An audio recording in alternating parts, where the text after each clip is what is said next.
Have you ever noticed something weird about your heart? The person who treated you the worst, ignored you, confused you, hurt you, made you cry at 2 a.m., staring at your phone. That's the same person your brain suddenly misses the most. Not the one who was kind, not the one who showed up, but the one who left you emotionally exhausted. And you're sitting there thinking, am I crazy? Why do I miss someone who clearly wasn't good for me? Relax. You're not weak. You're not stupid. And no, you don't have a toxic taste problem. Your brain is just playing a very old, very sneaky game. Let's talk about why we miss people who hurt us in simple human language, without psychology textbooks, and without pretending we all have our lives together. First, let's clear something important. Missing someone does not mean they were good for you. It just means your brain hasn't caught up with reality yet. Your heart runs on emotions. Your brain runs on patterns. And patterns don't break easily, especially the painful ones. Here's the first reason we miss people who hurt us. Our brain confuses pain with importance. Think about it. If someone hurts you deeply, your brain goes, this must be important. Otherwise, why would it hurt so much? It's like touching a hot stove. Your brain remembers it more than touching a pillow. Pain leaves a stronger memory than comfort. So when someone causes emotional pain, your brain stamps their name in bold letters. Do not forget this person, not because they were special, but because the pain was intense. Second reason, and this one hurts a little too here. We don't miss the person. We miss the version of ourselves.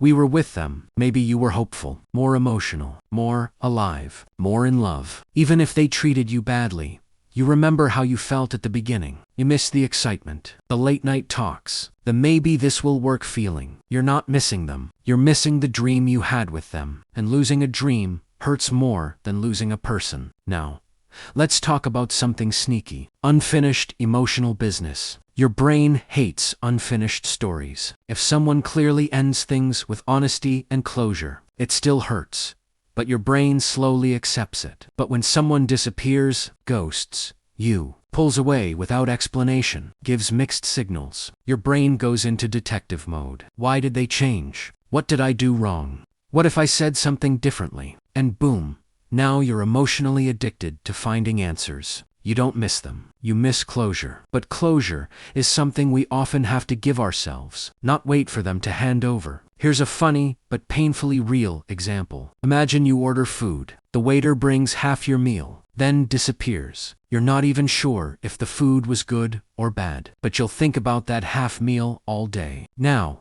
imagine you ate a full bad meal. At least you know, okay, never ordering that again. Incomplete experiences stay louder in our minds. Same with people. Another big reason, intermittent affection. This is dangerous. When someone gives love sometimes, attention, sometimes care, sometimes, your brain gets hooked. It's the same reason people get addicted to gambling. You don't win every time, but when you do, it feels amazing. So your brain thinks, if I just try a little harder, maybe I'll get that version of them again. Even if that version only existed 10% of the time, your brain keeps chasing that 10%, ignoring the 90% pain. Now, let's talk about self-worth gently. Sometimes, missing someone who hurt us isn't about love at all. It's about validation. When they walked away, your brain quietly asked, was I not enough? So missing them becomes a way of saying, if they come back, I'll finally feel chosen. But listen carefully. You don't need someone who hurt you to choose you,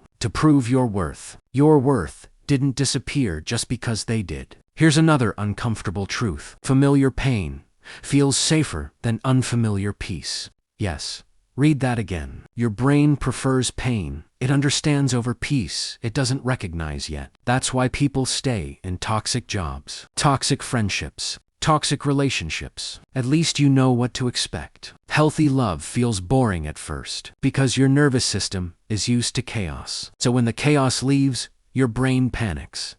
Something feels wrong, but nothing is wrong. You're just not used to calm. Let's add a little humor here. Ever lose your phone for 5 minutes and feel like your life is over? Heart racing, sweaty palms, questioning your entire existence. Then you find it in your pocket. That's your brain overreacting. With missing people, your emotions scream, I need them. But logic quietly whispers, You survived before them. You'll survive after them too.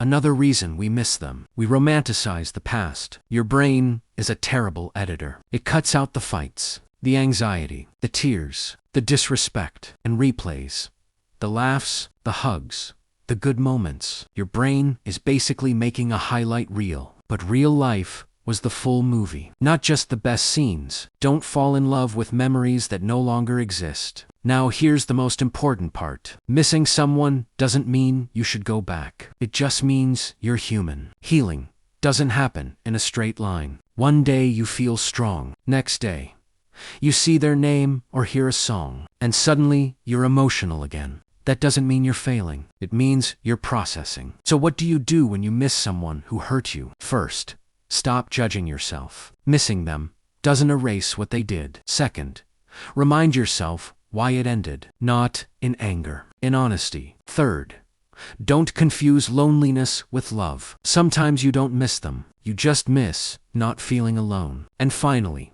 choose growth over familiarity, because the version of you that keeps chasing pain is not the version you're becoming.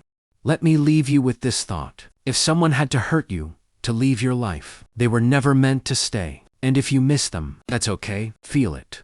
Understand it. But don't let it pull you backward. You didn't lose someone special. You lost someone who couldn't love you the way you deserved. And that is not a loss. It's a lesson. And sometimes lessons hurt before they heal. But healing always comes, even when it doesn't feel like it yet.